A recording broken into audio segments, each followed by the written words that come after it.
Nasa 100 pamilya sa Indonesia ang pormal na naghain ng reklamo laban sa gobyerno at mga kumpanyang nagsusupply ng mapinsalang cough syrup.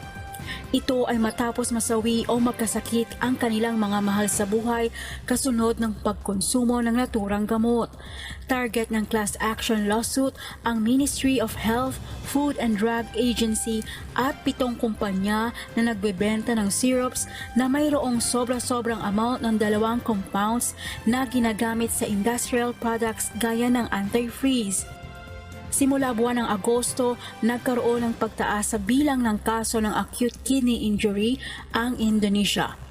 Nasa 179 na tao ang nasawi dahil sa sakit at karamihan ay mga bata. Dahil dito, ipinagbawal na ang pagbebenta ng ilang liquid medicine sa bansa.